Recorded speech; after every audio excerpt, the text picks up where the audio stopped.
ನಮಸ್ತೆ ಎಲ್ಲರಿಗೂ welcome to simple ಆಗೊಂದು ರುಚಿ. ಇವತ್ತು ನಾವು ತುಂಬಾ ರುಚಿಯಾಗಿರ್ತಕ್ಕಂಥ ಟೊಮ್ಯಾಟೊ ರೈಸನ್ನು ಸಿಂಪಲ್ಲಾಗಿ ಹೇಗೆ ಮನೆಯಲ್ಲಿ ಮಾಡ್ಕೊಳ್ಬೋದು ಅಂತ ತೋರಿಸ್ಕೊಡ್ತೀನಿ. ಯಾವಾಗಲೂ ಒಂದೇ ರೀತಿ ಟೊಮ್ಯಾಟೊ ರೈಸ್ ತಿಂದು ಬೇಜಾರಾದಾಗ ಈ ರೀತಿ ಒಮ್ಮೆ ಟ್ರೈ ಮಾಡಿ, ತುಂಬಾ ರುಚಿಯಾಗಿರುತ್ತೆ.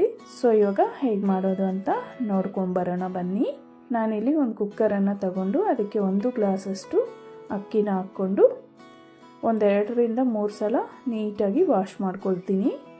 ಈಗ ಇದಕ್ಕೇ ನಾವು ಯಾವ ಗ್ಲಾಸಿಂದ ಆದರೆ ಅಕ್ಕಿನ ಹಾಕಿರ್ತೀವೋ ಅದೇ ಗ್ಲಾಸಿಂದ 1 ಗ್ಲಾಸ್ ಅಕ್ಕಿಗೆ 2 ಗ್ಲಾಸಷ್ಟು ನೀರು ಹಾಕ್ಕೊಂಡು ಮತ್ತು ಸ್ವಲ್ಪ ಉಪ್ಪನ್ನು ಹಾಕ್ಕೊಂಡು ಲಿಡ್ಡನ್ನು ಕ್ಲೋಸ್ ಮಾಡಿಕೊಂಡು ಸ್ಟವನ್ನು ಹಚ್ಕೊಂಡು ಇದನ್ನು 2 ವಿಸಿಲ್ ಕೂಗಿಸ್ಕೊಳ್ಬೇಕು. ಅಷ್ಟರಲ್ಲಿ ನಾನಿಲ್ಲಿ 4 ಟೊಮ್ಯಾಟೊನ ತಗೊಂಡು ಅದರಿಂದ 3 ಟೊಮ್ಯಾಟೊನ ಮಾತ್ರ ಈ ರೀತಿ ಕಟ್ ಮಾಡಿ ಇಟ್ಕೊಳ್ತಿದ್ದೀನಿ. ಸೊ ಇವಾಗ ಒಂದು ಮಿಕ್ಸಿ ಜಾರನ್ನು ತಗೊಂಡು ಅದಕ್ಕೆ 3 ಬ್ಯಾಡಗೆ ಮೆಣಸಿನ್ಕಾಯಿ ಮತ್ತು 1 ಇಂಚಷ್ಟು ಶುಂಠಿ ಮತ್ತು 1 ಬೆಳ್ಳುಳ್ಳಿನೂ ಸಹ ಬಿಡಿಸಿ ಹಾಕ್ಕೊಂಡು, ಈಗ ಅದಕ್ಕೇ ಸ್ವಲ್ಪ ಚಕ್ಕೆ, 4 ಲವಂಗ, 2 ಏಲಕ್ಕಿ ಮತ್ತು ಸ್ವಲ್ಪ ಗಸಗಸೆನೂ ಸಹ ಸೇರಿಸ್ಕೊಂಡು ಇದನ್ನು ಸ್ವಲ್ಪ ತರ್ತರಿಯಾಗಿ ಹೀಗೆ ಗ್ರೈಂಡ್ ಮಾಡ್ಕೊಳ್ಬೇಕು. ಈಗ ತೆಗೆದು ಇದನ್ನು ಪಕ್ಕಕ್ಕೆ ಇಟ್ಕೊಂಡು ಅದೇ ಮಿಕ್ಸಿ ಜಾರ್ಗೆ ನಾನಿಲ್ಲಿ ಕಟ್ ಮಾಡಿ ಇಟ್ಕೊಂಡಿರ್ತಕ್ಕಂಥ ಟೊಮ್ಯಾಟೋನ ಸೇರಿಸ್ಕೊಂಡು ಅದನ್ನು ಸಹ ಈ ರೀತಿ ಸಾಫ್ಟಾಗಿ ಗ್ರೈಂಡ್ ಮಾಡಿ ಇಟ್ಕೊಳ್ತಿದ್ದೀನಿ. ಈಗ ನೋಡಿ, ಅಷ್ಟರಲ್ಲಿ ನಮಗೆ ಅನ್ನನೂ ಸಹ 2 ವಿಜಿಲ್ ಬಂದಿದೆ. ಸ್ಟವ್ ಆಫ್ ಮಾಡ್ಕೊಳ್ಳೋಣ. ಈಗ ಆಗಲೇ ನಾವು ಒಂದು ಟೊಮ್ಯಾಟೋನ ಉಳಿಸಿದ್ವಲ್ವ, ಅದನ್ನು ಸಹ ಈ ರೀತಿ ಸಣ್ಣ ಸಣ್ಣದಾಗಿ ಕಟ್ ಮಾಡಿ ಇಟ್ಕೊಳ್ತಿದ್ದೀನಿ.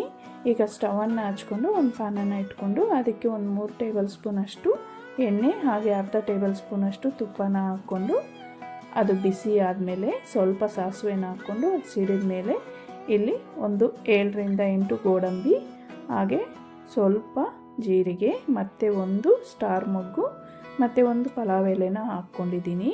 ಹಾಗೆ ಇಲ್ಲಿ ನಾನು 3 ರಿಂದ 4 ಹಸಿಮೆಣಸಿನ್ಕಾಯಿ ಮತ್ತು ಸ್ವಲ್ಪ ಕರಿಬೇವನ್ನು ಸಹ ಹಾಕ್ಕೊಂಡಿದ್ದೀನಿ. ಈಗ ಇದನ್ನು ಸ್ವಲ್ಪ ಈ ರೀತಿ ಚೆನ್ನಾಗಿ ಫ್ರೈ ಆದಮೇಲೆ ಇದಕ್ಕೆ ನಾವು ಆಗಲೇ ಗ್ರೈಂಡ್ ಮಾಡಿ ಇಟ್ಕೊಂಡಿದ್ದಂಥ ಮಸಾಲೆನ ಸೇರಿಸ್ಕೊಳ್ಳೋಣ. ಇದನ್ನು ಸೇರಿಸಿದಾಗ ಸ್ಟವನ್ನು ಲೋ ಫ್ಲೇಮಲ್ಲಿ ಇಟ್ಕೊಂಡು ಮಾಡ್ಕೊಳ್ಳಿ, ಇಲ್ಲಾಂದರೆ ಬೇಗ ತಳ ಹಿಡಿಯುತ್ತೆ.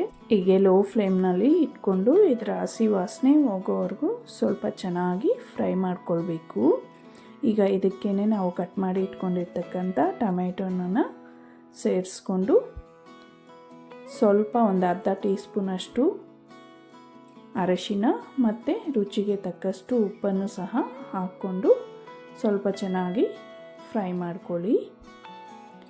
ಈಗ ಇದಕ್ಕೇ ನಾವು ಗ್ರೈಂಡ್ ಮಾಡಿ ಇಟ್ಕೊಂಡಿರ್ತಕ್ಕಂಥ ಟೊಮ್ಯಾಟೊ ಪೇಸ್ಟನ್ನು ಸೇರಿಸ್ಕೊಂಡು ಇದನ್ನು ಸಹ ಲೋ ಫ್ಲೇಮ್ನಲ್ಲಿ ಇಟ್ಕೊಂಡು 2 ರಿಂದ 3 ನಿಮಿಷ ಚೆನ್ನಾಗಿ ಫ್ರೈ ಮಾಡ್ಕೊಳ್ಬೇಕು. ನಾವು ಸ್ವಲ್ಪ ಪೇಷನ್ಸಿಂದ ಈ ರೀತಿ ಚೆನ್ನಾಗಿ ಸ್ವಲ್ಪ ಫ್ರೈ ಮಾಡಿಕೊಂಡ್ರೆ ನಮಗೆ ಟೊಮ್ಯಾಟೊ ರೈಸ್ ತುಂಬಾ ರುಚಿಯಾಗಿ ಬರುತ್ತೆ. ಸೊ ಇವಾಗ ಅದಕ್ಕೇ ನಾನಿಲ್ಲಿ 1 ಟೇಬಲ್ ಸ್ಪೂನಷ್ಟು ಧನಿಯಾ ಪೌಡರ್ ಹಾಗೆ 1/2 ಟೇಬಲ್ ಸ್ಪೂನಷ್ಟು ಗರಂ ಮಸಾಲನೂ ಸಹ ಸೇರಿಸ್ಕೊಂಡು ಈ ಮಸಾಲೆ ನಮಗೆ ತಳ ಹಿಡಿಯದೇ ಇರಲಿ ಅಂತ ಸ್ವಲ್ಪ ನೀರನ್ನು ಹಾಕ್ಕೊಂಡು ಈ ರೀತಿ ಚೆನ್ನಾಗಿ ಮಿಕ್ಸ್ ಮಾಡಿಕೊಂಡು ಅದನ್ನು ಚೆನ್ನಾಗಿ ಕುದಿಸ್ಕೊಳ್ತಿದ್ದೀನಿ. ಈಗ ಮೇಲೆ ಸ್ವಲ್ಪ ಕೊತ್ತಂಬರಿ ಸೊಪ್ಪನ್ನು ಹಾಕ್ಕೊಂಡು ಒಂದ್ಸಲ ಚೆನ್ನಾಗಿ ಮಿಕ್ಸ್ ಮಾಡಿಕೊಂಡ್ರೆ ನೋಡಿ, ನಮಗೆ ಕುದೀತಾ ಇರಬೇಕಾದ್ರೆ ಈ ರೀತಿ ಸುತ್ತಲೂ ಎಣ್ಣೆ ಬಿಟ್ಕೊಂಡು ಬಂದರೆ ನಮಗೆ ಇದು ಚೆನ್ನಾಗಿ ಫ್ರೈ ಆಗಿದೆ ಅಂತ. ಸೊ ಇವಾಗ ನೋಡಿ ಎಷ್ಟು ಚೆನ್ನಾಗಿ ಬಂದಿದೆ ಅಂತ. ಇವಾಗ ಇದಾಗಿದೆ. ಸ್ಟವನ್ನು ಆಫ್ ಮಾಡಿಕೊಂಡು ಈಗ ಇದಕ್ಕೆ ನಾವು ರೈಸನ್ನು ಹಾಕ್ಕೊಂಡು ಮಿಕ್ಸ್ ಮಾಡ್ಕೊಳ್ಳೋಣ.